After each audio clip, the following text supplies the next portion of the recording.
आज की वीडियो में करेंगे एक्सरसाइज 4.1 का क्वेश्चन नंबर 2। क्वेश्चन है represent the following situation in the form of quadratic equation.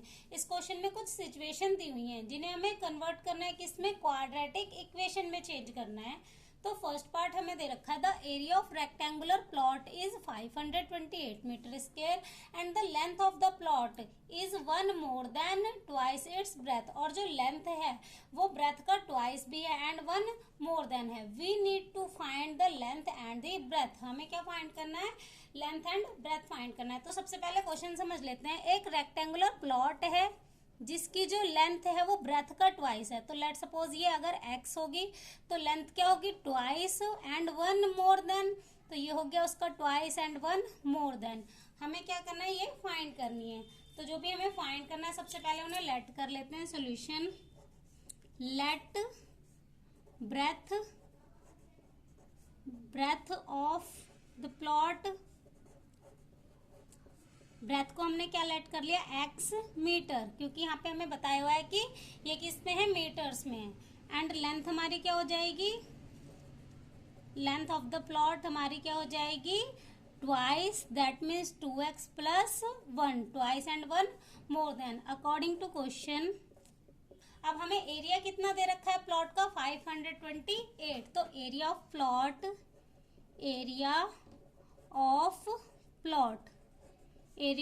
दे रखा है 528 मीटर स्क्वायर। अब एरिया ऑफ रेक्टेंगल का फॉर्मूला क्या होता है हमारे पास? एरिया ऑफ रेक्टेंगल होता है लेंथ इंटू ब्रेथ 528। अब लेंथ हमारी क्या है? 2x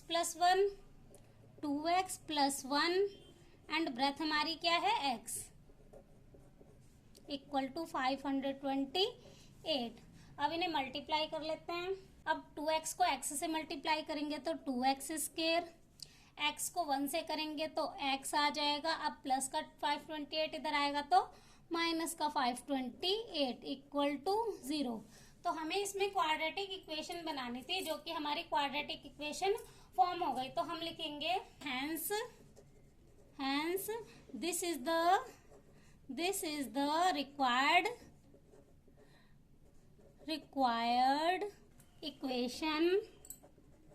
equation to find length and breadth।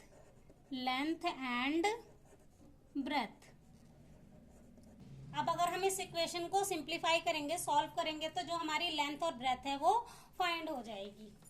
अब नेक्स्ट इसका सेकंड पार्ट देखेंगे। तो अब सेकंड पार्ट है the product of two consecutive positive integers is 306। We need to find the integers. तो इस क्वेश्चन में हमें दिया हुआ है कि दो कॉन्जिक्यूटिव पॉजिटिव इंटीजर्स हैं जिनका प्रोडक्ट कितना है? 306 है। We need to find the integers. तो हमें क्या फाइंड करना है? इंटीजर्स फाइंड करने हैं। अब कॉन्जिक्यूटिव इंटीजर्स कौन से होते हैं? जैसे कि लेट सपोज पहला अगर 1 है तो दूसरा 2 होगा, पहला अगर 10 है तो दूसरा 11 होगा। ये ऐसे नंबर वाइज चलते जाएंगे। तो सबसे पहले हमें जो फाइंड करना है उसे लेट कर लेते हैं। सॉल्यूशन लेट फर्स्ट इंटीजर को हमने क्या लेट कर लिया? x। तो सेकंड इंटीजर क्या हो जाएगा? सेकंड इंटीजर हमारा क्या हो जाएगा? x plus 1 according to question. इनका जो प्रोडक्ट है, दोनों कॉन्जिक्यूटिव पॉजिटिव इंटीजर्स का जो प्रोडक्ट है वो कितना है? 306। तो प्रोडक्ट दैट मीन्स इनको मल्टीप्लाई करेंगे, x प्लस 1। इनका प्रोडक्ट है 306। अब इन्हें मल्टीप्लाई कर लेते हैं। x को x से मल्टीप्लाई करेंगे तो x स्क्वायर, प्लस x को 1 से करेंगे तो x। अब ये प्लस का 306 इधर आएगा तो माइनस का 306 इक्वल टू 0। तो ये हमारी इक्वेशन बन गई। अब अगर हम इसे सिंप्लीफाई करेंगे तो जो भी हमारे इंटीजर्स हैं वो आ जाएंगे। बट हमें क्वेश्चन में सिर्फ क्वाड्रेटिक इक्वेशन बनाने को बोला है, इसलिए हमने सिर्फ इसको क्वाड्रेटिक इक्वेशन तक ही कंप्लीट कर दिया। तो हम लिखेंगे hence this is the required equation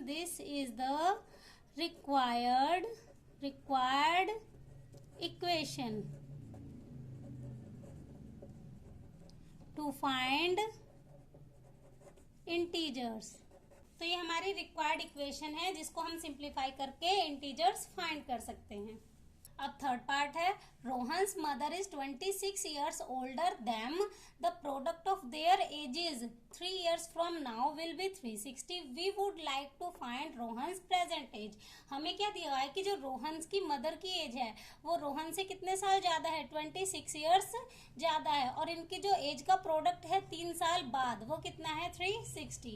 we would like to find Rohan's present age, हमें क्या फाइंड करना है, रोहन की प्रेजेंट एज फाइंड करनी है।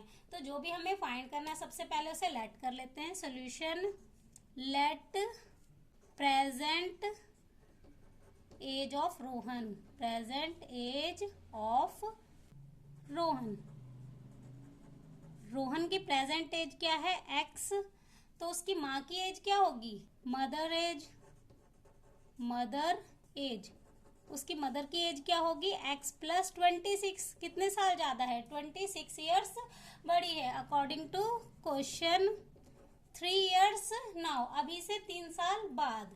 अब अभी से 3 साल बाद तो 3 ईयर्स लेटर, 3 ईयर्स आफ्टर, 3 साल बाद रोहन की एज क्या हो जाएगी x प्लस 3, एंड उसकी मदर की एज क्या हो जाएगी x प्लस 29, 26 में 3 प्लस करेंगे 29। अब इनकी जो एज का प्रोडक्ट है 3 साल बाद वो कितना है 360, तो प्रोडक्ट निकालेंगे, दैट मीन्स इनका मल्टीप्लाई कितना हो जाएगा 360। अब इसे सिंप्लीफाई कर लेते हैं, पहले x से ये पूरा ब्रैकेट मल्टीप्लाई हो जाएगा x प्लस 29, फिर प्लस 3 से मल्टीप्लाई हो जाएगा x प्लस 29 इक्वल टू 360।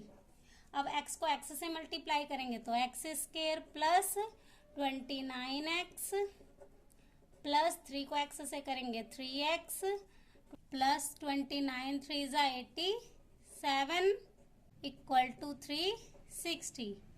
अब x square as it is, 29 में 3 प्लस करेंगे तो ये हो जाएगा 32x प्लस 87।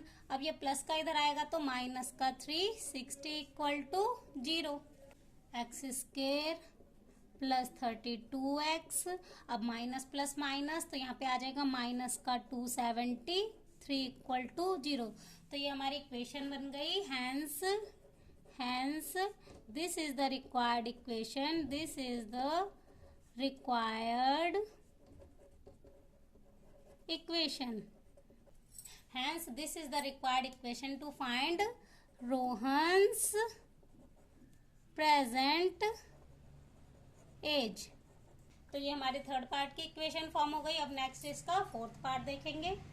तो फोर्थ पार्ट देख लेते हैं। A train travels a distance of 480 kilometre at a uniform speed, if the speed had been 8 kilometre per hour less then would have to taken 3 hours more to cover the same distance, we need to find the speed of the train। इस question में हमें speed find करनी है, तो हमने late कर ली speed of the train. अब distance हमें दे रखा है 480 किलोमीटर, तो डिस्टेंस हमारा हो गया 480 किलोमीटर। हमें क्या दिया हुआ है कि अगर ट्रेन की स्पीड 8 किलोमीटर कम हो जाती है, लेस हो जाती है, तो उस ट्रेन को उसी डिस्टेंस को कवर करने में कितना समय लग रहा है, 3 घंटे ज्यादा लग रहा है। अगर वो यूनिफॉर्म स्पीड में जाएगी तो अपने एग्जैक्ट टाइम पे पहुंचेगी, लेकिन अगर उसकी स्पीड कम हो जाती है 8 किलोमीटर तो उसको कितना समय ज्यादा लग रहा है, 3 घंटे ज्यादा लग रहे हैं उसी सेम डिस्टेंस को कवर करने में। तो हमने स्पीड को लेट कर लिया था x एंड डिस्टेंस हमारा हो गया 480 किलोमीटर। अब हमारा टाइम का फॉर्मूला होता है डिस्टेंस बाय स्पीड। अब हमारी जब यूनिफॉर्म स्पीड में है ट्रेन तो टाइम क्या होगा, टाइम इन यूनिफॉर्म स्पीड। अब डिस्टेंस बाय स्पीड, डिस्टेंस हमारा कितना है 480 किलोमीटर और स्पीड कितनी है x। जब हमारी ट्रेन यूनिफॉर्म स्पीड में है तो हमारी स्पीड क्या हो जाएगी x। उसके बाद time when speed 8 kilometre less, अगर उसकी स्पीड कम हो जाती है तो उसको कितना समय लगेगा, तो डिस्टेंस तो सेम ही है, डिस्टेंस बाय स्पीड। अब स्पीड क्या हो रही है 8 किलोमीटर लेस हो रही है, तो हम x में से 8 माइनस करेंगे, क्योंकि जो यूनिफॉर्म स्पीड है उसमें से क्या करना है 8 माइनस करना है, क्योंकि 8 किलोमीटर कम हो रही है, लेस हो रही है। तो अब ये वाला टाइम हमारा ज़्यादा है और ये वाला टाइम हमारा कम है। लेट सपोज ये हमारा कुछ डिस्टेंस है, अगर हम यूनिफॉर्म स्पीड में जाएंगे तो हमें 2 घंटे लगते हैं। अगर हम अपनी स्पीड कम कर लें, अगर हम अपनी स्पीड कम कर लेंगे तो हमें ऑब्वियसली टाइम क्या लगेगा, ज़्यादा लगेगा। अगर हमने स्पीड कम कर ली तो हमें 3 घंटे लगेंगे। तो यहाँ पे हमारी स्पीड कम है। अगर हमारी स्पीड कम है तो ये वाला टाइम हमारा ज़्यादा है और ये वाला टाइम हमारा कम है। और उनको कितना समय ज़्यादा लग रहा है, 3 घंटे ज़्यादा लग रहे हैं। That means according to question, अगर मैं इस वाले टाइम में से ये वाला टाइम माइनस कर दूं, 480 बाय x माइनस 8 में से हम माइनस करेंगे ये वाला टाइम, तो हमारा कितना आ जाएगा 480 बाय x। तो कितना समय ज़्यादा लग रहा है, 3 घंटे ज़्यादा लग रहे हैं। तो इनका डिफरेंस क्या हो जाएगा, 3 हो जाएगा, क्योंकि इसको 3 घंटे ज़्यादा लग रहे हैं। अब इन्हें सिंप्लीफाई करेंगे, इनका एलसीएम लेंगे तो क्या आ जाएगा, x माइनस 8 इंटू एक्स। अब इसको x से मल्टीप्लाई करेंगे तो 480 को भी x से मल्टीप्लाई करेंगे तो 480x माइनस 480 को किससे मल्टीप्लाई करना है, x माइनस 8 से, इक्वल टू 3। ये हो जाएगा 480x माइनस 480 को x से मल्टीप्लाई करेंगे 480x माइनस 480 को 8 से मल्टीप्लाई करेंगे तो हमारा आ जाएगा 3840 डिवाइड बाय x को x से मल्टीप्लाई करेंगे x square minus 8x equal to 3। अब इसे आगे सिंप्लीफाई कर लेते हैं। ये प्लस का 480x, ये माइनस का 480x कैंसिल हो जाएगा। यहाँ पे हमारा बच जाएगा माइनस का 3840। अब ये वैल्यू इधर डिवाइड में है तो इधर जाएगी मल्टीप्लाई में, तो 3 ब्रैकेट में x स्क्वायर माइनस 8x। अब minus 3840 as it is equal to 3x square minus 3 8 ज़ा 24x। अब इस वैल्यू को इधर लेके आएंगे तो ये प्लस की हो जाएगी, तो 3x square as it is minus 24x। अब ये वैल्यू माइनस की है तो इधर आएगा प्लस का 3840 इक्वल टू 0। अब यहाँ पे हमारे तीनों ही नंबर 3 से डिवाइड हो रहे हैं, तो यहाँ पे हम 3 को कॉमन निकाल लेते हैं। तो इक्वेशन क्या हो जाएगी, x स्क्वायर माइनस 3 8 ज़ा 24 होता है तो 8x, सॉरी यहाँ पे हमने ध्यान नहीं दिया, माइनस 480 को माइनस 8 से मल्टीप्लाई करेंगे तो ये प्लस की आएगी वैल्यू।